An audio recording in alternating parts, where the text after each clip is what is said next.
কদাচিৎ যদি কেউ কার্যবশত বিশেষ কোনো পরিস্থিতিতে কোনো কারণে ব্যস্ততার জন্য সময় দিতে পারছে না, তখন তাকে এককাল সন্ধ্যা মানে একবেলা আহ্নিক অবশ্যই করা উচিত। বৈষ্ণব মন্ত্রে দীক্ষা গ্রহণ করিয়া বা কোনো ব্রাহ্মণ যার উপনয়ন সংস্কার ইত্যাদি হয়েছে, গায়ত্রী মন্ত্রে দীক্ষা প্রাপ্ত করেছে, সে যদি এক বেলাও আহ্নিক না করে, কোনো বৈষ্ণব যদি এক বেলাও আহ্নিক না করে, বলছে তাকে ঘোর নরক ভোগ করতে। খুব মন দিয়ে শুনবে, যত ভক্তরা এখানে বসে রয়েছে, যারা লাইভ শুনছে তাদেরকেও বলে দিচ্ছি, যারা এই যে গুরু করছে না, গুরু করার তো খুব শখ, গুরু করে নিলাম, কিন্তু গুরু করার পরে গুরুদেবের প্রদত্ত মন্ত্র জপ করার আর সময় নাই তাদের কাছে। আজকাল তো শিষ্যদের কোয়ালিটি শুনলে মাথা খারাপ হয়ে যাবে মহারাজজি। আজকাল শিষ্য এরকম মহারাজজি, শিষ্যকে জিজ্ঞাসা করা হচ্ছে, আচ্ছা তোমার গুরুদেবের নাম কি? ও গুরুদেবের নাম, গুরুদেব কি জানি গুরুদেবের নাম, দীক্ষা নিয়েছে বেটা, এখন ভাবছে গুরুদেবের নাম কি, গুরুদেবের নামই জানে না। দেখা গেল জিজ্ঞাসা করছে, ওই যে আমরা দীক্ষা নিয়েছিলাম তাইনের নাম কি? ওই যে দীক্ষা নিয়েছিলাম তাইনের নাম কি? এই হলো বর্তমান শিষ্যদের অবস্থা।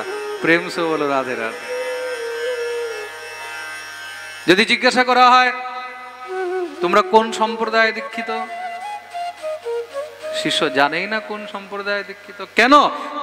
কেন কি সে প্রয়োজনই মনে করে না, গুরুর সঙ্গ করে না, গুরুর সেবা করে না, গুরুর সান্নিধ্যে যায় না, গুরুর কাছ থেকে গুরু পরিবার, গুরু পরিকর, গুরু সম্প্রদায়, গুরুকুল কোনো জিনিস জানার তাদের মধ্যে কোনো আরতিই নেই। এমন গুরু করেও কোনো লাভ নেই। গুরু করলে গুরু পরিবার, গুরু পরিকর, গুরু সম্প্রদায়, প্রত্যেকটি বস্তুর এক একটি তাকে জ্ঞান রাখা উচিত। শুধু গুরু করলে হবে না, গুরুদেবের নামও মুখস্থ থাকতে হবে।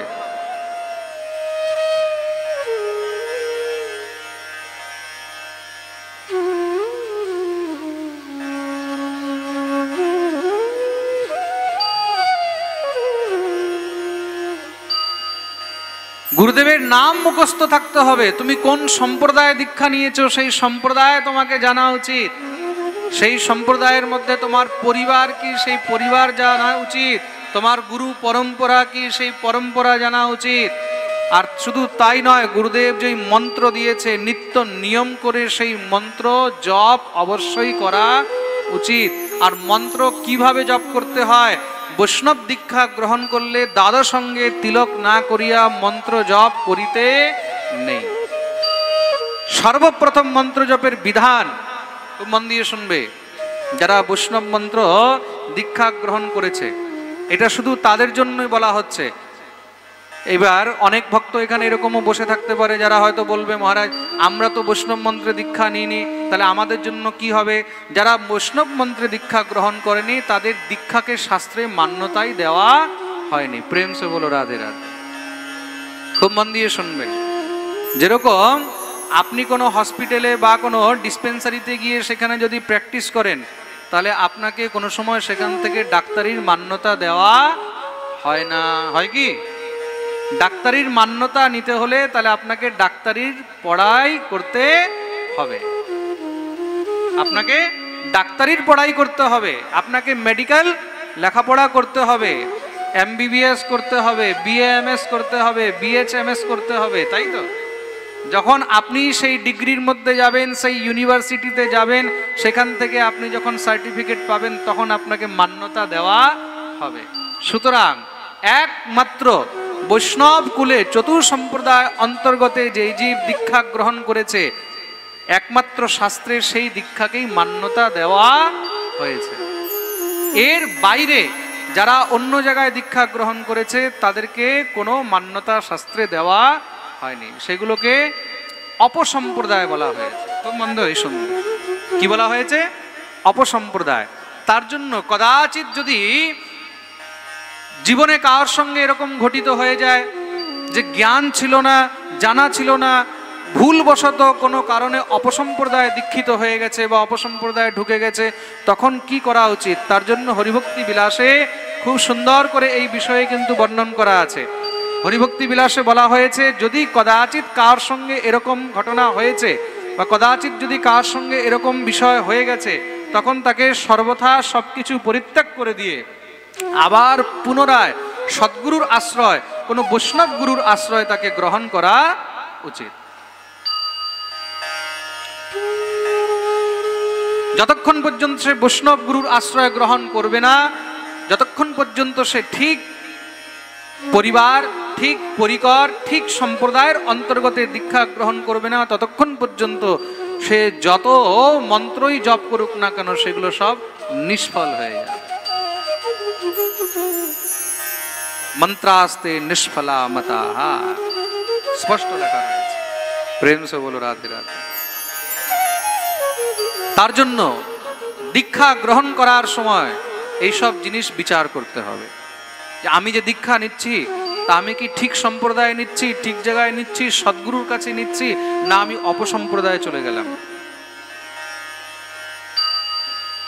মন্ত্র গ্রহণ করলেন, গুরুদেবের কাছে দীক্ষা গ্রহণ করলেন, সেই মন্ত্র নিয়ে নিত্য জপ করতে হবে। জপের বিধান রয়েছে। আসনে বসবেন, আচমন করতে হবে, পবিত্রীকরণ করতে হবে, আসন শুদ্ধি করতে হবে, প্রাণায়াম করতে হবে, তৎপশ্চাৎ দ্বাদশঙ্গে তিলক করতে হবে। কদাচিৎ যদি আপনার কাছে তিলক নেই, এতটুকু পর্যন্ত বর্ণন রয়েছে মহারাজজি, অনেক সময় অনেক গুরুদেবরাও আদেশ দিয়ে থাকেন, যদি তিলক নেই সেই সময় তখন গঙ্গা জল দিয়েও কিন্তু তিলক করা যায়। জল দিয়েও মন্ত্রে অভিমন্ত্রিত করে সেখানেও দ্বাদশ সঙ্গে তিলক করা যায়। এটা কোন সময়? এমন পরিস্থিতি যখন আপনার কাছে তিলক নেই, তিলক মৃত্তিকা নেই, সেই অবস্থায় বলা হয়েছে। যদি আপনার কাছে গোপীচন্দন নেই, আপনার কাছে রাধাকুণ্ডের রজ নেই তিলকের জন্য, তখন কি দিয়ে তিলক করবে? তখন সেখানে গঙ্গা মৃত্তিকা থাকলে সেটা দিয়েও তিলক করা যায়। গঙ্গা মৃত্তিকা না থাকলে তখন সেখানে তুলসী তলার মৃত্তিকা, তুলসী তলার মৃত্তিকা দিয়েও তিলক করা যায়। এখন অনেকে বলে মহারাজ তিলক করতে লজ্জা লাগে। আহা, তিলক করতে লজ্জা লাগে, তাই তো? অনেকের সঙ্গে সমস্যা, বলে মহারাজ লজ্জা লাগে। দেখুন, দীক্ষা নেওয়ার পরে, ভগবত আশ্রয় নেওয়ার পরে ভগবত চিহ্ন ধারণ করতে যদি লজ্জা লাগে, তখন ভগবানকেও কৃপা করতে অনেক লজ্জা হয়। প্রেম সে বলো রাধে রাধে। তুমি যদি চাও যে ভগবান আমাকে একদম নিঃসংকোচ হয়ে কৃপা করুক, তাহলে তোমাকেও নিঃসংকোচ হয়ে ভগবানের চিহ্ন ধারণ করতে হবে। প্রেম কখনো একতরফা হয় না, প্রেম দুই তরফা হয়। তুমি যদি কারোর কাছে ভালোবাসা চাও, তাহলে তোমাকেও তাকে ভালোবাসা দিতে হবে। তুমি যদি ভালোবাসা না দিতে পারো, তাহলে তার কাছে ভালোবাসার কোনো সময় আশা করে লাভ নেই। ঈশ্বরের যদি কৃপা চাও, তাহলে তোমাকেও ঈশ্বরের জন্য অনেক কিছু ত্যাগ করতে হবে। প্রেম সে বলো রাধে রাধে। তা শুধু গুরুদেবের কাছে মন্ত্র নিলে হবে না। আমি এরকম অনেক ভক্তদেরকে জানি, অনেক মহারাজ এরকম শিষ্যদেরকে জানি যারা দীক্ষা নিয়েছে, কিন্তু নিত্য তাদের কাছে মন্ত্র জপ করারও সময় নেই। এগুলো কিন্তু পাপ। মন্ত্র গ্রহণ করে যদি সেই মন্ত্র জপ না হয়, তাহলে মন্ত্ররাজ রুষ্ট হয়ে যায়। আপনি কাউকে ঘরে ডাকলেন, তাকে ঘরে নিয়ে এসে ঘরে থাকতে দিলেন, আর তাকে যদি আপনি খাবার না দেন, তাহলে কি হবে? জগদীশদা, কি হবে? অতিথিকে ডাকলে, অতিথিকে ঘরে রাখলে আর রেখে যদি তাকে খাবার না দাও, তাহলে কি হবে? সে কষ্ট পাবে তো। কষ্ট পেলে কি হবে? আশীর্বাদ দেবে? কি করবে? গালি দেবে, অভিশাপ দেবে। সুতরাং মন্ত্র খেলার জিনিস নয়। মন্ত্র হলো মূর্তিমান ফলপ্রদাতা, প্রত্যক্ষ সাক্ষাৎ। মন্ত্র গ্রহণ করে যদি তুমি সেই মন্ত্রকে নিত্য জপ না করো, তখন সেই মন্ত্র রাজরুষ্ট হয়ে যায়। প্রেম সে বলো রাধে রাধে। ত্রিকাল সন্ধ্যা যদি নাও পারো, এককাল এক বেলা অবশ্য হলেও সেই গুরু প্রদত্ত মন্ত্র অবশ্যই জপ করা উচিত। বলে কতবার জপ করা উচিত? এবার যার যার গুরুদেব যেরকম বিধান দিয়েছে সেইভাবে সে জপ করবে। একই গুরুদেব 4 শিষ্যকে 4 রকমেরও বিধান দিতে পারে, এটার মধ্যে কোনো সংশয় নেই। এটা ভাববে না যে গুরুদেব আমাকে যেটা দিল আমার অন্য গুরু ভাইকেও তা দিয়েছে। না না না না, গুরুদেব পাত্র দেখে কে কতটা পারবে সেই হিসাবেই কিন্তু বিধান দিয়ে থাকেন শিষ্যদেরকে। আমি দেখেছি এরকম অনেক সময় অনেক শিষ্য আছে, কিন্তু আমাদের শ্রী গুরুদেব কাউকে বললেন তুমি ডেলি 4 মালা করবে, আবার কাউকে বললেন তুমি 1 লক্ষ জপ করবে। আমি জিজ্ঞাসা করলাম বাবাকে, বাবা একজনকে 4 মালা বললেন, আরেকজনকে 1 লক্ষ জপ, বলে ও মহাপাপী, ও মহাপাপী, ওর মন অনেক চঞ্চল, ও যদি জপ না করে না ওর পাপ কাটবে না, ও যদি জপ ভালো করে না করে তাহলে ওর মন স্থির হবে না। তা গুরুদেব শিষ্যের পাত্রতা দেখে তখন তাকে সেই অনুসারে সেই বিধান দিয়ে থাকেন। কেন? বলে যেমন পেশেন্ট তেমন ট্রিটমেন্ট। প্রেম সে বলো রাধে রাধে। বলিয়ে ভক্তবৎসল ভগবান কি। যার গুরুদেব যেরকম যাকে বিধান দিয়েছে সে সেই অনুরূপই করবে, কিন্তু করতে হবে, না করলে চলবে না। ভগবান বললেন দেখে নে, না এখন দিন না রাত্রি। বলে তুমি আমাকে তাও মারতে পারবে না। কেন? বলে না ঘরে মরবো না বাইরে মরবো। ভগবান বললেন না ঘরে না বাইরে, তুই এখন দুয়ারে আছিস, তুমি আমাকে তাও মারতে পারবে না। কেন? না জলে মরবো না স্থলে মরবো না আকাশে মরবো না পাতালে মরবো। ভগবান বললেন তুই আমার জাঙের উপরে আছিস, তুমি আমাকে তাও মারতে পারবে না। কেন? না পশুর হাতে না পক্ষীর হাতে, না নর না বানর না দেব না দানব। ভগবান বললেন না আমি পশু না পক্ষী না নর না বানর না দেব না দানব, অর্ধ নর অর্ধ সিন্ধু, তুমি আমাকে তাও মারতে পারবে না। কেন? না অস্ত্রে মরবো না শস্ত্রে মরবো। ভগবান বললেন তোর জন্য অস্ত্রে শস্ত্রের দরকার নেই, তোকে আমি নিজের এই নখ দিয়েই ছিঁড়ে দেব। তুমি আমাকে তাও মারতে পারবে না। 12 মাসে আমার মৃত্যু নেই। ভগবান বললেন তার জন্যই আমি এই অধিক মাসের সৃষ্টি করলাম, এই 13 মাস আরম্ভ করলাম। আজ থেকে এটাকে অধিক মাস বা পুরুষোত্তম মাস বলে জানা যাবে। তুমি আমাকে তাও মারতে পারবে না। কেন? বলে ব্রহ্মা রচিত সৃষ্টির কোন জীবের হাতে আমার মৃত্যুই নেই। ভগবান বললেন আরে মূর্খ, সেই ব্রহ্মাকে যে জন্ম দিয়েছে আমি হলাম সেই ব্রহ্মার বাপ। দেখতেই দেখতে ভগবান তার পেটের মধ্যে মারা সেখানে নখ ঢুকিয়ে দিয়ে ছিঁড়ে বিদীর্ণ করে দিলেন। তৎক্ষণাৎ তার গোবিন্দায় নমো নমঃ বলিয়ে নৃসিংহ ভগবান কি।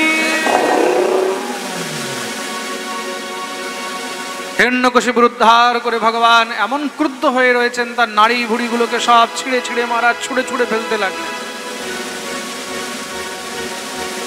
সমস্ত সব দেবতাগণ ভয়ে থরথর করে কাঁপছে। ভগবানের ক্রোধ কি করে শান্ত হবে? কোনো মতেও যখন প্রভুর ক্রোধ শান্ত হচ্ছে না, সবাই মিলে মা ভগবতী লক্ষ্মীকে ডেকে নিয়ে আসলেন। ভগবতী লক্ষ্মী এসে উপস্থিত হয়েছেন। লক্ষ্মীর মনে যৎকিঞ্চিত যদি কোনো অভিমান ছিল আজকে ভগবান সেটাও শেষ করে দিলেন। লক্ষ্মী মনে মনে ভেবেছিলেন আমি যদি সামনে যাই আমাকে দেখলেই সঙ্গে সঙ্গে ভগবান শান্ত হয়ে যাবে, কিন্তু লক্ষ্মী সামনে যেতেই ভগবান এমন গর্জনা করে উঠেছেন, সঙ্গে সঙ্গে ভগবতী লক্ষ্মী ভয়ে মহারাজ মেরেছে দৌড় একদম বৈকুণ্ঠে। কেন? ভগবানের এমন রূপ আজ থেকে আগে লক্ষ্মীও দেখেনি। ভগবানকে সবসময় শান্ত দেখেছেন তো, শান্তাকারম ভুজগশয়নম পদ্মনাভম সুরেশম বিশ্বাধারম গগন সদৃশম মেঘবর্ণম শুভাঙ্গম লক্ষ্মীকান্তম কমলনয়নম योगिभिर्ध्यानगम्यं वन्दे विष्णुं भवभयहरं सर्वलोकैकनाथम्। आहा যিনি সবসময় শান্ত থাকেন সেই ভগবান এখন ক্রুদ্ধ হয়ে রয়েছে।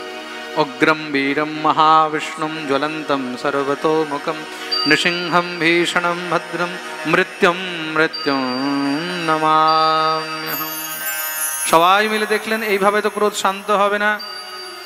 দেবাদিদেব মহাদেব কি করলেন, সঙ্গে সঙ্গে প্রহ্লাদকে নিয়ে গিয়ে সামনে দাঁড় করিয়ে দিলেন। প্রহ্লাদ, তোমার ঠাকুরকে তুমি শান্ত করো। জানেন, যার জন্য স্বয়ং ভগবান এই রূপ ধারণ করেছেন, সেই প্রভুর ক্রোধ, সেই প্রভুর রাগও সেই ভক্তই ঠান্ডা করতে পারে। ভগবান বলছেন না, আহম ভক্ত পরাধীন ইয়স্বতন্ত্র এব দ্বিজঃ, আমি হলাম ভক্তের অধীন।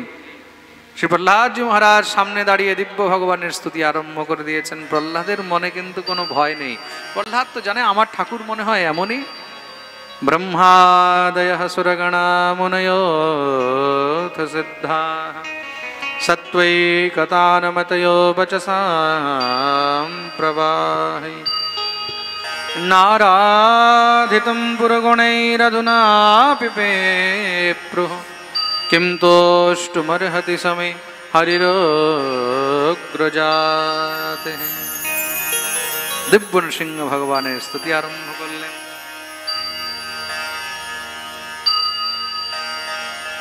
হে নরসিংহ,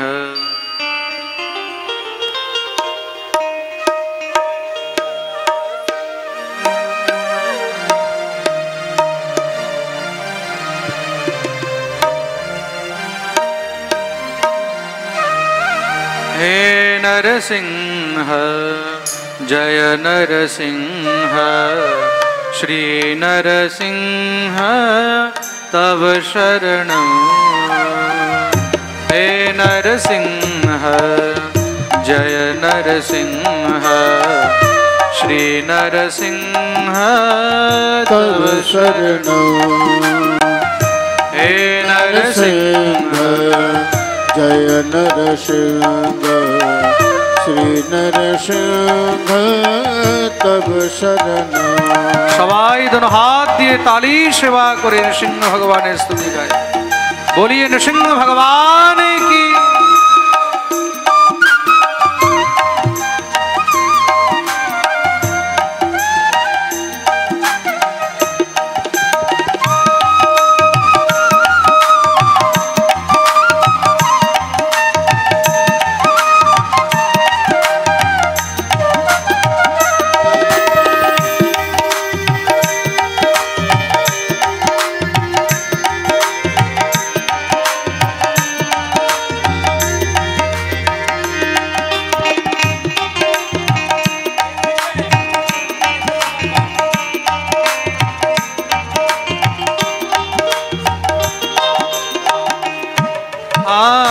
लक्ष्मीपति वैकुंठ निवासी, लक्ष्मीपति वैकुंठ निवासी, कमलाकर सुंदर तब शरणं।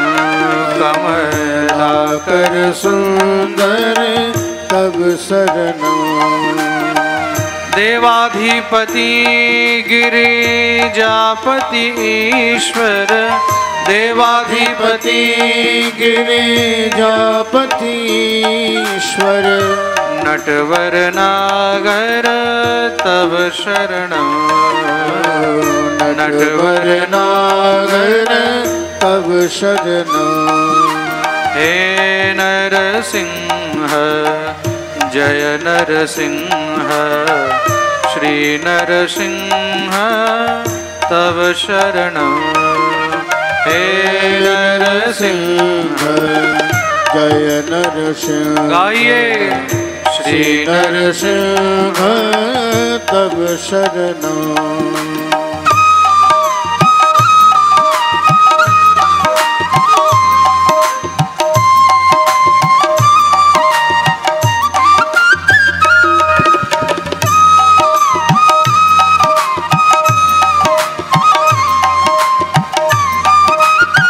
बोलिए नृसिंह भगवान की।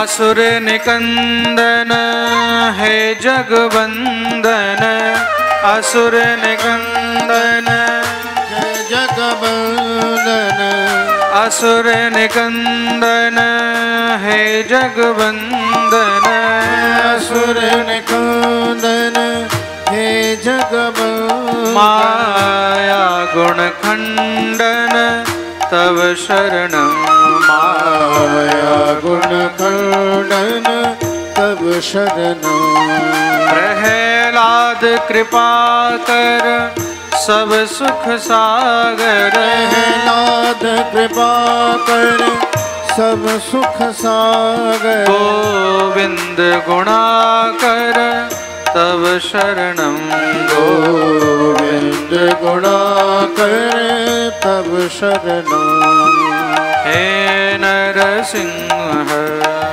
जय नरसिंह श्री नरसिंह तव शरणं हे नरसिंह जय नरसिंह श्री नरसिंह तब शरणं हे नरसिंह जय नरसिंह श्री नरसिंह तव शरणं हे नरसिंह जय नरसिंह श्री नरसिंह तब शरणं हे नरसिंह जय नरसिंह श्री नरसिंह तव शरणं श्री नरसिंह तब शरणं श्री नरसिंह तब शरणं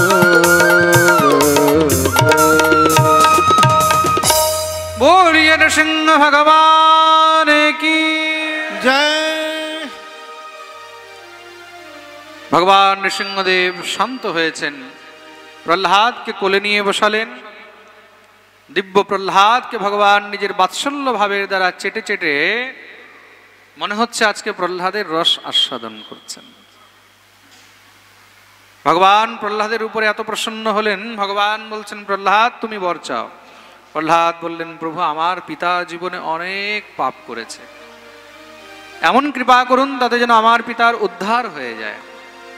ভগবান বললেন প্রহ্লাদ তোমার মতন ভক্তের যখন জন্ম হয়েছে সেই সময়ই কিন্তু তোমার শুধু পিতা নয়, তোমার 3 কুলের 21 পিঢ়ির উদ্ধার হয়ে গেছে। ত্রিসপ্তভি পিতা পুতঃ পিতৃভি সহতে নঘ यत्साधुष्य कुले जातो भवान वै कुल पावन। गेंद दाओ, गेंद को मैं त्रिसप्तभि पिता पूतः पितृभि सहते नघ यत्साधुष्य कुले जातो भवान वै कुल पावन। खूब मन दिए শুনবে কিন্তু যেই কুলের মধ্যে যেই বংশের মধ্যে কোনো সাধু কোনো বৈষ্ণব জন্মগ্রহণ করে সেই কুলের শুধু 1 কুল নয় 3 কুলের 21 পিঢ়ির উদ্ধার হয়ে যায়। ত্রিসপ্তভি পিতা পুতঃ পিতৃকুলের 7 পিঢ়ি, মাতৃকুলের 7 পিঢ়ি আর পত্নীকুলের 7 পিঢ়ি, 7 7 7 21 পিঢ়ির উদ্ধার হয়ে যায়। প্রেম সে বলো রাধে রাধে। তার মানে ঘরের মধ্যে যদি কেউ সাধু হয়ে যায় কেউ বৈষ্ণব হয়ে যায় মনে করবে তাতেই আমাদের বংশের উদ্ধার হয়ে গেল। যদি কোনো বৈষ্ণব ছেলেকে নিজের কন্যাও দান করা হয় তাহলে মনে করবে তাতেও আমাদের বংশের উদ্ধার হয়ে গেল। প্রেম সে বলো রাধে রাধে। ভগবান প্রহ্লাদের উপরে কৃপা করে রাজগদ্দিতে বসিয়ে আশীর্বাদ দিলেন, 36,000 বৎসর পর্যন্ত রাজত্ব করলেন। এই প্রকার শ্রী সুখদেব প্রভু দিব্য প্রহ্লাদ চরিত্র বর্ণন শ্রবণ করিয়েছেন। বলিয়ে প্রহ্লাদ জি মহারাজ কি। পরীক্ষিত প্রশ্ন করলেন, বলে প্রভু একটি কথা বলুন, ভগবান কি শুধু মনুষ্য অসুর দেবতা তাদের উপরেই কৃপা করেন না কোনো পশু পক্ষীর উপরেও কৃপা করেন? শ্রী সুখদেব প্রভু বলছেন ভগবান এই সংসারের প্রত্যেকটি জীবের উপরে কৃপা করে থাকেন, সে মনুষ্য হোক অসুর হোক চাহে পশুই হোক না কেন। ভগবান কি কখনো কোনো পশুর উদ্ধার করেছেন? বলে হ্যাঁ। ভগবান শুধু এটা দেখেন যে আমাকে কে ডেকেছে, ভগবানকে যে ডেকেছে ভগবান তার জন্য দৌড়ে চলে গেছে।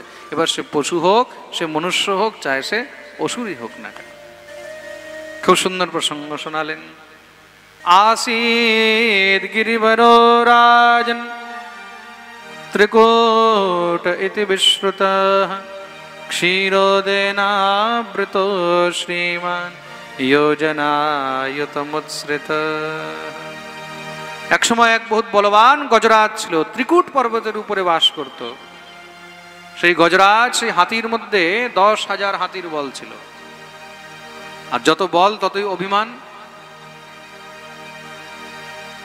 কালকে পাঠে আমি বলেছিলাম না, যেই কোনো বস্তু যদি মানুষের কাছে একটু বেশি হয়ে যায় না, তখন তার অভিমান হয়ে যায়। এই অভিমান বহুত খারাপ জিনিস। শত শত স্ত্রী, শত শত তার পুত্র, তাদেরকে নিয়ে বিচরণ করছে মহারাজ। সামনে কোনো বৃক্ষ দেখলে সেই বৃক্ষকে সুর দিয়ে তুলে একদম মহারাজ চুরমার করে দেয়। বড় থেকে বড় কোনো পাথর রাস্তায় দেখলে মহারাজ গা দিয়ে একদম ডোলে চুরমার করে দেয়, এত বলের অভিমান। ত্রিকুট পর্বতে বিচরণ করতে করতে হঠাৎ জল পিপাসা লেগেছে মহারাজ। জল খুঁজতে খুঁজতে এক সরোবরে গিয়ে উপস্থিত হয়েছে। খুব সুন্দর সেই কমল সরোবর, সেখানে গিয়ে জলপান করতে লাগলেন। জলপান করতে করতে কি হয়েছে, সেই সব হাতির দল জলে নেমে লাফালাফি শুরু করে দিয়েছে। জলের মধ্যে যখন লাফালাফি শুরু করেছে, তার মধ্যে যে জলচর জীব ছিল তারা কষ্ট পাচ্ছে, সব এদিক ওদিকে ছুটে বেড়াচ্ছে। সেই জলচর জীবের মধ্যে এক বহুত বলবান গ্রাহ ছিল। গ্রাহ মানে কুমির। সেই গ্রাহ উত্তেজিত হয়ে গেছে, ক্রোধিত হয়ে গেছে। আরে ভাই, আমাদের ঘরে এসেছো, জল খাচ্ছিলে, ঠিক ছিলে, লাফালাফি করে আমাদেরকে কষ্ট দেওয়ার কি দরকার? এদেরকে কি করে তাড়ানো যায়? এখন সেই মহারাজ শত শত হাতির দল, তাদেরকে তো তাড়ানো সম্ভব নয়। হ্যাঁ, যে তাদের মুখিয়া রাজা, গিয়ে তাকেই সোজা গিয়ে ধরো। সোজা গিয়ে গজেন্দ্রের পা ধরে টানতে লেগেছে। যখনই গজরাজের পা ধরে টানতে লেগেছে, গজরাজ সেও তো মহাবলবান, সেও তাকে বাইরের দিকে টানা শুরু করে দিয়েছে। গজ আর গ্রাহের মধ্যে যুদ্ধ আরম্ভ হয়ে গেল। গজরাজ তাকে একটু টানে, সে আবার তাকে জলের ভিতরে টেনে নেয়। দেখতে দেখতে মহারাজ কোনো মতেও আর যখন গজরাজ তাকে টেনে বাইরে বের করতে পারছে না, তার স্ত্রী পুত্র তাদের দিকে যখন তাকিয়েছে, তারাও সব ভয় পেয়ে গেল। তারা সবাই মিলে গজরাজকে এবার যেই করে হোক না কেন বাইরে বের করার চেষ্টা শুরু করে দিয়েছে। সুঁড় দিয়ে সুঁড় ধরে টানছে, কেউ ঠেলা দিচ্ছে, খুব চেষ্টা করেছে, কিন্তু কোনো মতেও আর গজরাজকে বাইরে বের করতে পারল না। জলচর জীবের শক্তি জলের মধ্যে আরো সহস্র গুণ বেড়ে যায়। নিজের ঘরে সবার জোর বেশি হয় তো। কোনো মতেও যখন আর গজরাজকে বের করতে পারেনি, দিনের উপরে দিন পেরিয়ে যাচ্ছে। 2, 4, 5, 10, 20 দিন হলো। ছেলেরা সব ছেড়ে দিয়ে চলে গেল। কেন? বলে বাবা তো বুড়ো হয়ে গেছে, আজ নয় কাল তো মরবেই, তার জন্য আমাদের জীবনের যা কিছু দিন বাকি আছে সেগুলো কেন নষ্ট করি, বিচার করে সব ছেড়ে দিয়ে চলে গেল। পুত্ররা ছেড়ে দিয়ে গেছে, কিন্তু পত্নীগণ এখনো ছাড়েনি। কেন? স্ত্রী তো অর্ধাঙ্গিনী। 7 জন্ম সঙ্গে থাকার সংকল্প করেছে না, এক জন্মে কি করে ছেড়ে দেবে? কিন্তু কতক্ষণ পর্যন্ত? দেখতে দেখতে যখন আরো দিন পেরিয়ে যাচ্ছে মহারাজ, সেই স্ত্রীগণ আজকে মনে মনে বিচার করলেন, আজ নয় কাল তো এনার মৃত্যু হবেই, তার জন্য আমাদের জীবনের যা 2-4 দিন বেঁচে আছে সেগুলো আমরা কেন নষ্ট করি? স্ত্রীরাও ছেড়ে দিয়ে চলে গেল। শ্রী সুখদেব প্রভু বলছেন, পরীক্ষিত, এই হলো সংসার। মনে রাখবে, যতক্ষণ পর্যন্ত তুমি সংসারের জন্য করতে পারছো ততক্ষণ পর্যন্ত তোমার দাম আছে। যেদিন তুমি বিছানায় পড়ে যাবে না, যেদিন তোমার সেবা করতে হবে, সেদিন তারাই সব থেকে আগে বলবে, বলে বুড়ো যত তাড়াতাড়ি যায় ততই ভালো।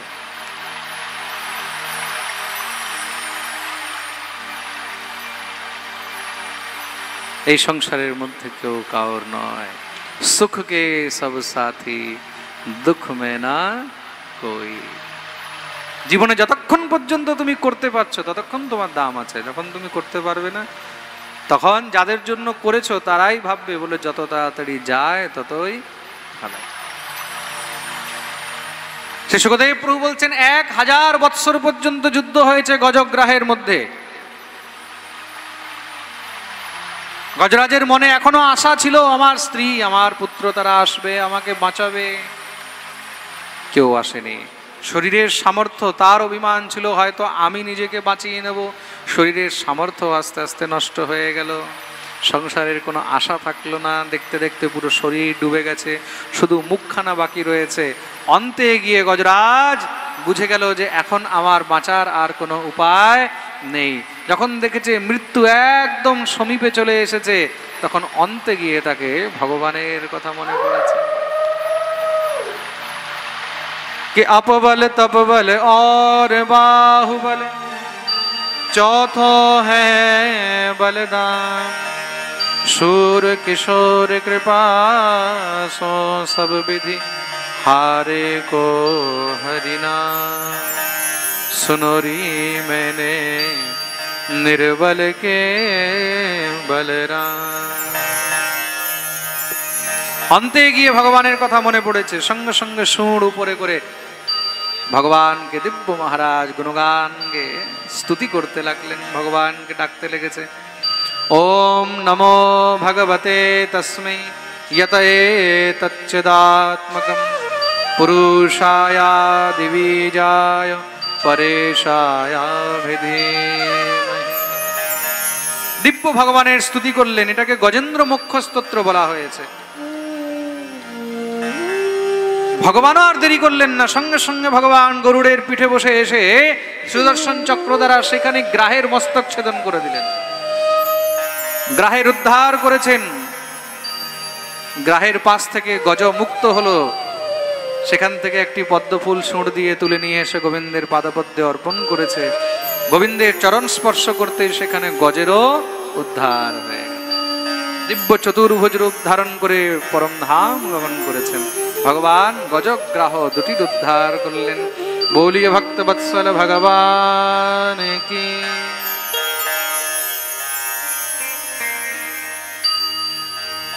পরীক্ষিত প্রশ্ন করলেন, বলে প্রভু একটি কথা বলুন, গজরাজ 1000 বৎসর ধরে যুদ্ধ করছে, কিন্তু ভগবান তো এতদিন আসেননি।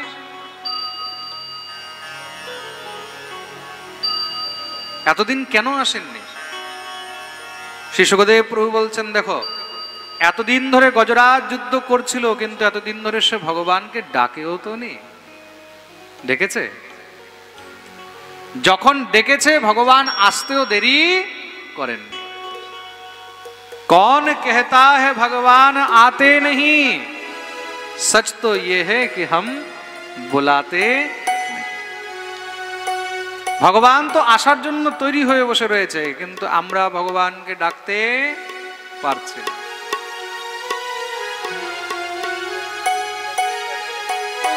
ভগবতী দ্রৌপদী কুরুসভার মধ্যে মহারাজ এক এক করে সবাইকে ডাকছে, আমাকে বাঁচাও বাঁচাও। পঞ্চ পাণ্ডব যার প্রতি অভিমান রয়েছে, 5 জন আমার স্বামী, আর এক থেকে এক বড় বড় বীর, তাদের থাকতে গিয়ে এখানে আমার বস্ত্র হরণ করতে পারবে না? না। কিন্তু সেই 5 জনের মধ্যে একজনও যখন উঠে দাঁড়ালো না, দরবারের মধ্যে তখন বিচার করে দেখলো সব গুরুজন বসে রয়েছে। পিতামহ ভীষ্ম, দ্রোণাচার্য, কৃপাচার্য, সাক্ষাৎ মহারাজ ধৃতরাষ্ট্র, তাদের সামনে তাদের পুত্রবধূ, তাদের কুলবধূকে কি গিয়ে নগ্ন করতে পারবে? কিন্তু কার সামর্থ্য হলো না যে সামনে উঠে দাঁড়াবে, প্রতিবাদ করবে। তাও মনে কিছুটা একটু অভিমান ছিল, হয়তো আমি নিজেকে বাঁচাতে পারবো, কিন্তু দুঃশাসনের মতন বলবান সেই দুষ্টের সামনে দ্রৌপদীর বল নির্বল হয়ে গেল।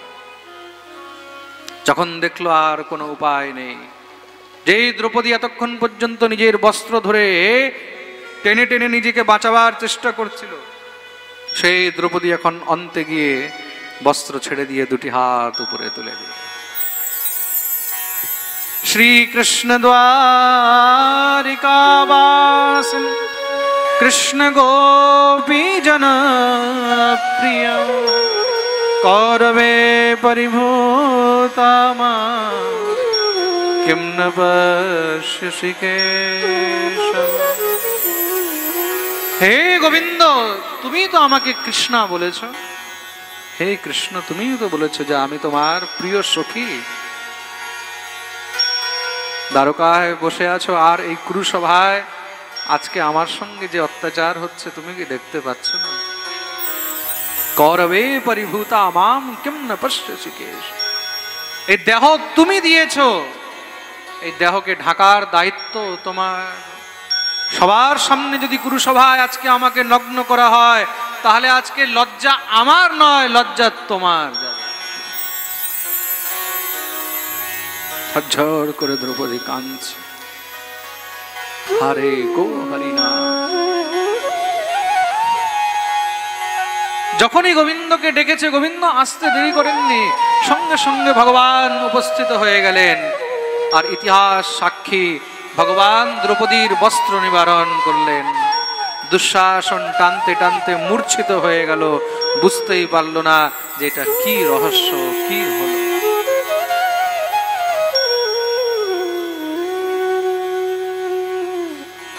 মহাভারতের যুদ্ধের শেষে একবার দ্রৌপদী গোবিন্দকে জিজ্ঞাসা করেছিল, দ্বারকাধীশ একটি কথা জিজ্ঞাসা করব বলে কি, কুরুসভায় যখন আমার উপর অত্যাচার হচ্ছিল তুমি আগে কেন আসনি? গোবিন্দ বললেন, দ্রৌপদী আমি তো তৈরি হয়ে বসেছিলাম, আমি শুধু প্রতীক্ষা করছিলাম, অপেক্ষায় ছিলাম যে কখন তুমি আমাকে ডাকবে। আর যখন তুমি আমাকে ডেকেছো আমি আর থাকতে পারি। তাহলে গোবিন্দ তুমি কি শুধু ডাকলেই আসো? বলে, হ্যাঁ দ্রৌপদী, এটা আমার প্রতিজ্ঞা। জীব যতক্ষণ পর্যন্ত আমাকে না ডাকে ততক্ষণ আমি তার কাছে।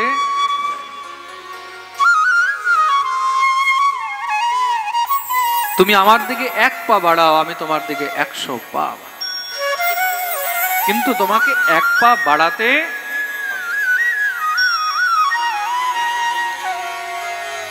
পরীক্ষিত প্রশ্ন করলেন, প্রভু এই গজ আর গ্রাহ তারা কে ছিল? নিশ্চয়ই তো কিছু পুণ্য করেছে, বা কোনো তো কারণ রয়েছে যে ভগবান তাদের উদ্ধার করলেন। সুখদেব প্রভু বলছেন, আজ্ঞে হ্যাঁ। এই যে গ্রাহ ছিল না, কুমির, এই গ্রাহ পূর্বজন্মে হু নামের এক গন্ধর্ব ছিল।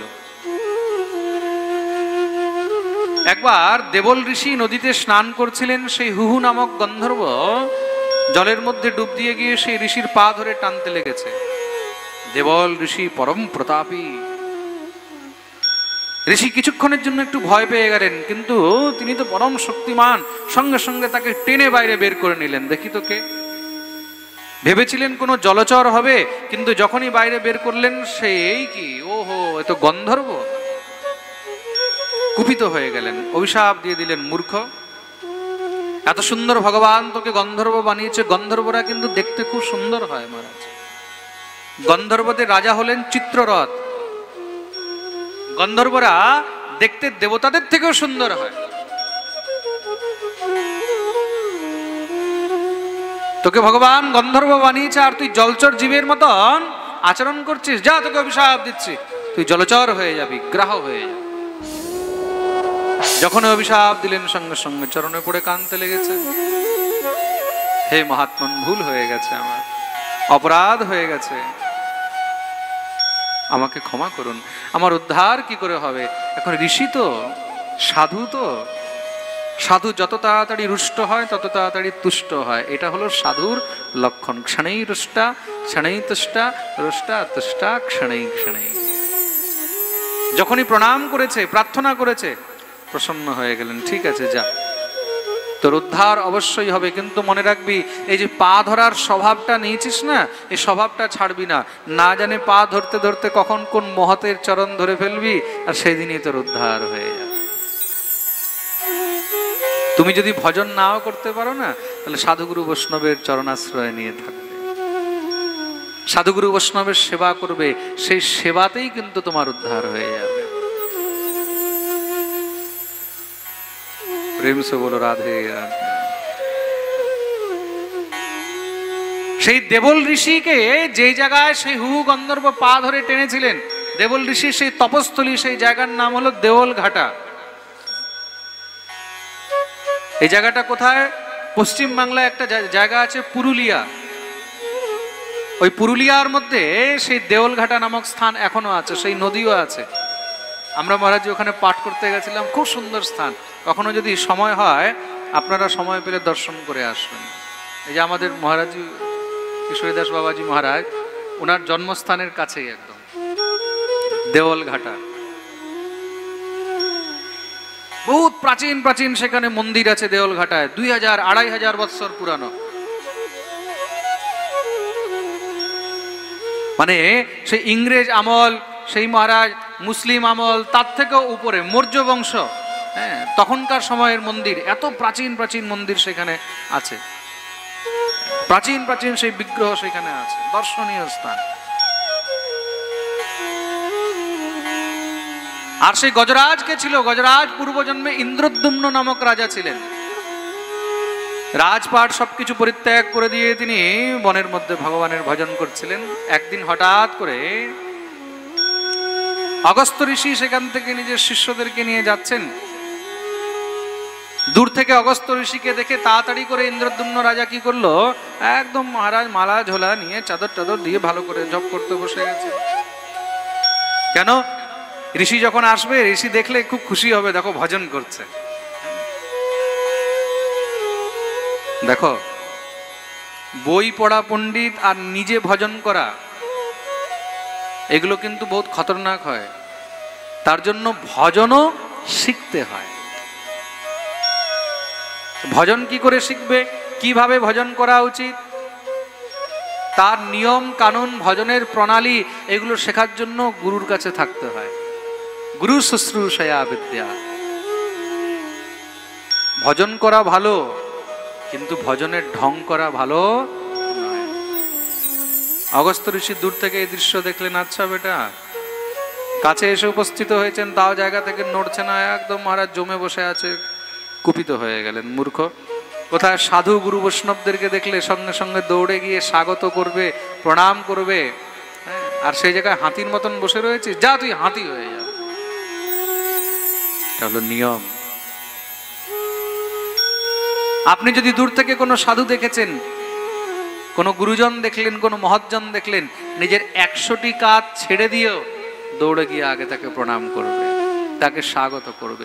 যদি তুমি দেখোনি, যদি তোমার দৃষ্টি পড়েনি, তাহলে কোনো ব্যাপার নেই। কিন্তু তুমি দেখে যদি তাকে অবমাননা করো, তাহলে কিন্তু তোমাকে তার ফল ভোগ করতে হবে।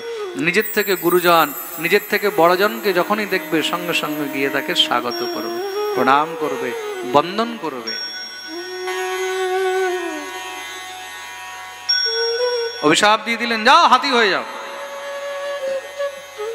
যেরকম হাতি যদি বসে থাকে, কোনো গুরু আসুক, কোনো সাধু আসুক, কে আসুক, কোনো ফরাক পড়ে না, তদ্রূপ হাতির মতন বসে আছে। তো অভিশাপ দিতে সঙ্গে সঙ্গে চরণে পড়ে কাঁদতে লাগলেন, মহারাজ ভুল হয়ে গেছে, আমার অপরাধ ক্ষমা করুন। সাধুর হৃদয়ে তো আবার সঙ্গে সঙ্গে মহারাজ প্রসন্ন হয়ে গেলেন। দেখুন, এটাই হলো সাধুর স্বভাব। কেউ যদি নিজের মনের মধ্যে কোনো ঈর্ষা, কোনো দেশ, কোনো হিংসা, এগুলোকে যদি বেঁধে রাখে, যে না না সময় আসলে আমি প্রতিশোধ নেব, সে সাধু নয়। কিন্তু মনে রাখবে, যে সাধু হবে, সাধু কোনো সময় নিজের মনের মধ্যে কোনো হিংসা, কোনো দেশ ইত্যাদি কোনো বেঁধে রাখবে না। তুমি যদি তাকে 10টা গালিও দিয়ে আবার প্রণাম করে নাও না, সঙ্গে সঙ্গে সে আবার খুশি হয়ে যাবে, যা খুশি থাক, ভালো থাক। নিজ পরিতাপ দ্রবহী ন বনিতা, পর পরিতাপ সন্ত সুপুনীতা। সাধুর হৃদয় বহুত কোমল হয়। সঙ্গে সঙ্গে আবার আশীর্বাদও দিয়ে দিলেন, যা হাতি তো হবেই, কিন্তু মনে রাখবি, আজকে ভজনের ঢং করেছিস তো, যেদিন একদম নিষ্কাম ভাবে মন থেকে তুই ভগবানকে ডাকবি, সেদিনই ভগবান এসে তোর উদ্ধার করবে। আজকে গজরাজ একদম নিশ্চল ভাবে গোবিন্দকে ডেকেছে, ভগবান সঙ্গে সঙ্গে দৌড়ে এসে উদ্ধার করবে।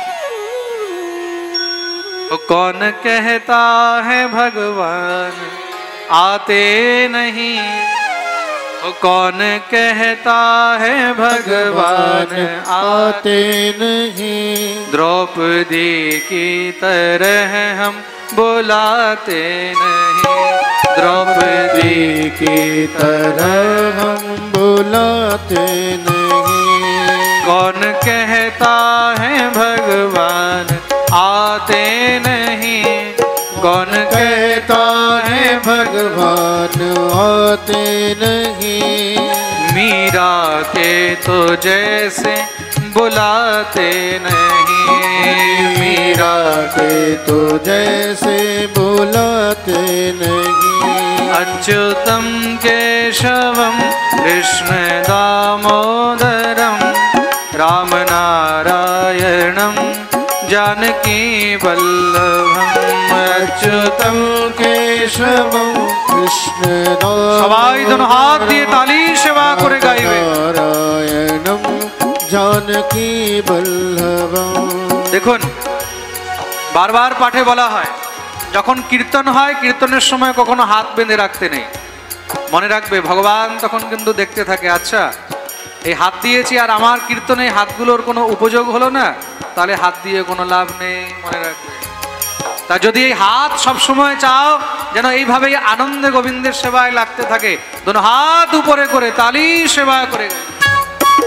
अच्युतम केशवम कृष्ण दामोदरम राम नारायणम जानकी वल्लभम।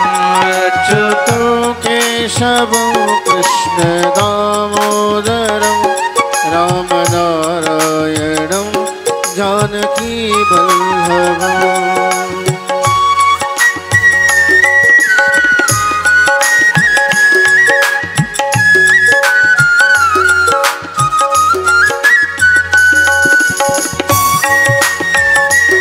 हरि बोल।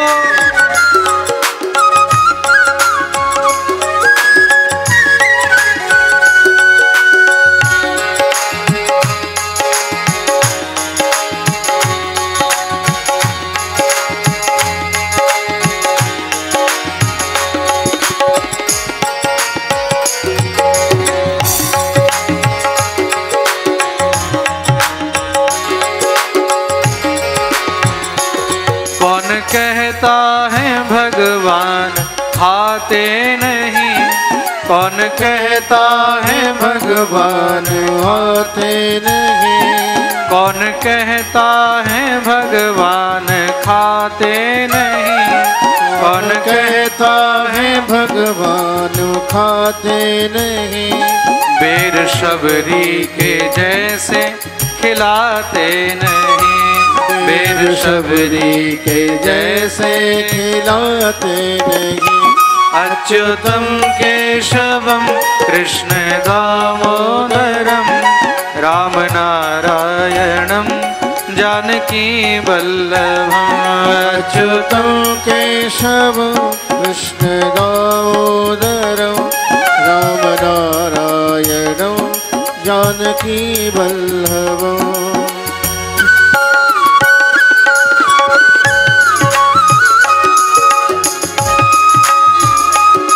हरि बोल।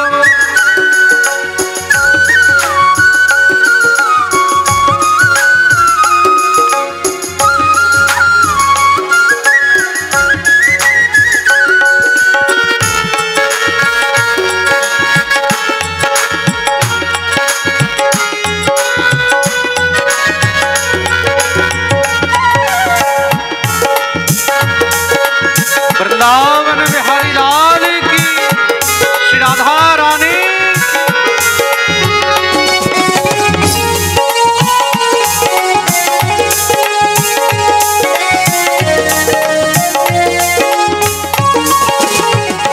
कौन कहता है भगवान सोते नहीं, कौन कहता है भगवान सोते नहीं, कौन कहता है भगवान सोते नहीं, कौन कहता है भगवान सोते नहीं। माँ यशोदा के जैसे सुलाते नहीं, माँ यशोदा के जैसे सुलाते नहीं, माँ यशोदा के जैसे सुलाते नहीं, माँ यशोदा के जैसे सुलाते नहीं। अच्युतं केशवं कृष्ण दामोदरं राम नारायणं जानकी वल्लभम्।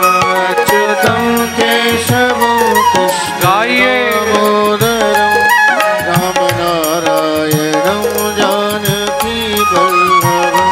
श्रीधरं माधवं गोपिका वल्लभं जानकी नायकं रामचन्द्रं भजे। श्रीधरं माधवं गोपिका वल्लभं जानकी नायकं रामचन्द्रं भजे। अच्युतं केशवं कृष्ण दामोदरं राम नारायणं जानकी वल्लभम्। अच्युतं केशवं कृष्ण दामोदरं राम नारायणं जानकी वल्लभं। राम नारायणं जानकी वल्लभं। राम नारायणं जानकी वल्लभं। राम नारायणं जानकी वल्लभं। राम नारायणं जानकी वल्लभं। बोलिए भक्तवत्सल भगवान की। कौन कहता है भगवान आते नहीं, द्रौपदी की तरह हम बुलाते नहीं। ভগবান তো সব সময় তৈরি হয়ে বসে রয়েছেন, শুধু ভগবানকে ডাকার ভক্ত দরকার রয়েছে। প্রেম সে বলো রাধে রাধে। এক সময়ের কথা, দুর্বাসা মুনি ভগবানের দর্শন করতে গেছেন। यदा दुर्वाससः शापात् सेन्द्रालोकास्त्रयो नृप निःश्रीकांश्चा भवस्तत्र नेषुरिज्यादयः क्रिया।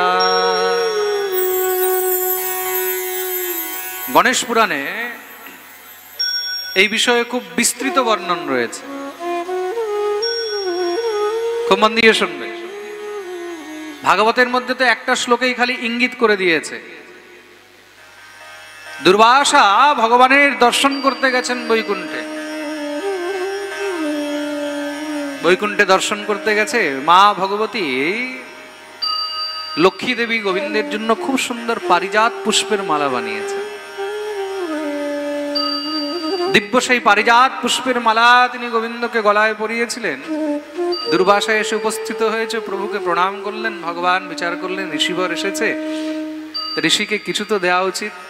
বলার মধ্যে খুব সুন্দর সে সময় সেই পারিজাতের মালা ছিল। ভগবান কি করলেন, নিয়ে সঙ্গে সঙ্গে দুর্বাসার গলায় দিয়ে দিলেন। দুর্বাসার যে কি আনন্দ, আহা হা, ভগবানের সাক্ষাৎ প্রসাদী মালা পেয়েছি। স্বয়ং ভগবান নিজের গলার থেকে দিব্য পারিজাত পুষ্প, পারিজাত তো কোনো সাধারণ নয়, সেই দিব্য পুষ্পের মালা মহারাজ অর্পণ করেছেন। খুব মন দিয়ে শুনবেন কিন্তু। দিব্য আনন্দে মহারাজ একদম উন্মত্ত হয়ে গেলেন। দুর্বাসা নৃত্য করতে করতে আসছেন। ভগবতী লক্ষ্মী এই দৃশ্য দেখলেন, লক্ষ্মীর মনে খুব কষ্ট হলো। কেন এত কষ্ট করে আমি পুষ্প চয়ন করে এনে মালা বানিয়ে গোবিন্দকে পরিয়েছি, আর গোবিন্দ দেখো বাবাজি আসতেই সঙ্গে সঙ্গে গলায় দিয়ে দিয়েছে। বাবাজির সঙ্গে যদি এতই প্রেম হয়, এতই ভালোবাসা হয়, তাহলে আমার কি দরকার? লক্ষ্মী রাগ করে মান করে সমুদ্রে লুকিয়ে গেলেন, মান করে সমুদ্রে চলে গেছেন। ভগবান দেখলেন খুব সুন্দর, এতক্ষণ পর্যন্ত চরণ সেবা হচ্ছিল, হঠাৎ করে বন্ধ হয়ে গেল, কি ব্যাপার? ভগবান যখনই তাকিয়েছেন, লক্ষ্মী নেই। কোথায় গেল লক্ষ্মী? ভগবান দেখলেন ওহো, লক্ষ্মী তো সমুদ্রে এখন লুকিয়ে গেছে, পলায়ন করে গেছে। লক্ষ্মীর মনে মান হয়েছে, আমাদের কোনো দামই নেই। এত সুন্দর আমি মালা বানিয়ে পরালাম, আর মালাটা বাবাজি আসতে সঙ্গে সঙ্গে গলায় দিয়ে দিয়েছে। ভগবান দেখলেন এ তো আচ্ছা হলো, ভক্তকে খুশি করতে গিয়ে মহারাজ ঘরে অর্ধাঙ্গিনী রুষ্ট হয়ে গেছে। অনেক সময় হয়ে যায় বাইরের লোককে খুশি করতে গিয়ে ঘরের লোক রেগে যায়। প্রেম সে বলো রাধে রাধে। মনে রাখবে, বাইরের লোককে মানানো কিন্তু খুব সহজ, কিন্তু ঘরের লোককে মানানো বহুত কঠিন। একবার যদি মহারাজ গরম হয়ে গেল, রেগে গেল, তারপরে 2-4 দিন তো মুখ ফুলিয়ে থাকবেই থাকবে। প্রেম সে বলো রাধে রাধে। ভগবান দেখলেন এখন কিছু তো উপায় করতে হবে, সমুদ্র থেকে কি করে বের করা যায়। সমুদ্র তো বিশাল। একবার পৃথিবীকে খোঁজার জন্য বরাহ হতে হয়েছিল ভগবানকে, আবার যে কি করতে হবে, ভগবত ইচ্ছা এমন হয়েছে। দুর্বাসা যখন আসছেন, আসার সময় স্বর্গ হয়ে আসতে দেবরাজ ইন্দ্রের সঙ্গে দেখা হয়েছে। দেবরাজ ইন্দ্র সঙ্গে সঙ্গে দুর্বাসাকে দেখে প্রণাম করলেন। দুর্বাসা ভাবলেন সাক্ষাৎ দেবরাজ সামনে দাঁড়িয়ে আছে, কিছু তো দেওয়া উচিত। দেখুন, জীবনে যদি আপনি নত হতে শেখেন না, নত হলে, বিনম্র হলে কিছু না কিছু পেতেই থাকবে। তার জন্য সবসময় নিজের গুরুজনকে, জ্ঞানীজনকে, গুণীজনকে দেখলেই সঙ্গে সঙ্গে প্রণাম করবে। আরে কিছু না হলে মুখ থেকে আশীর্বাদ তো পাবেই পাবে। প্রেম সে বলো রাধে রাধে। শত্রুকেও তুমি যদি গিয়ে প্রণাম করো, তারও মুখ থেকে আশীর্বাদ বেরোবে, বলবে ভালো থাকো। কখনো এটা বলবে না যে মরে যাও, বলবে শত্রুও মহারাজ প্রণাম করলে আশীর্বাদই দেবে। প্রেম সে বলো রাধে রাধে। হ্যাঁ, একজনকে কিন্তু প্রণাম করার পরেও মরার আশীর্বাদ দিয়েছিলেন। সৃষ্টিতে শুধু একজনই এরকম হয়েছে, সে যখন প্রণাম করতে গেছে, আরো কাকে, নিজের ঠাকুর দাদাকে প্রণাম করতে গেছে। ঠাকুর দাদাকে প্রণাম করতে গেছে, ঠাকুর দাদা নাতিকে আশীর্বাদ দিচ্ছে। কি আশীর্বাদ দিচ্ছে? আর কে এই ঠাকুর দাদা, কে নাতি? নাতি হলো রাবণ, ঠাকুর দাদা হলো পুলস্ত ঋষি। যুদ্ধ করতে যাচ্ছে তো রামের সঙ্গে, ঠাকুর দাদাকে প্রণাম করতে গেছে। পিতামহ আশীর্বাদ দিন। পুলস্ত ঋষি আশীর্বাদ দিচ্ছেন। আশীর্বাদম শিরচ্ছেদম দিনে দিনে বংশনাশম। আশীর্বাদম শিরচ্ছেদম। 10টা মাথা তো রাবণের, অভিমান।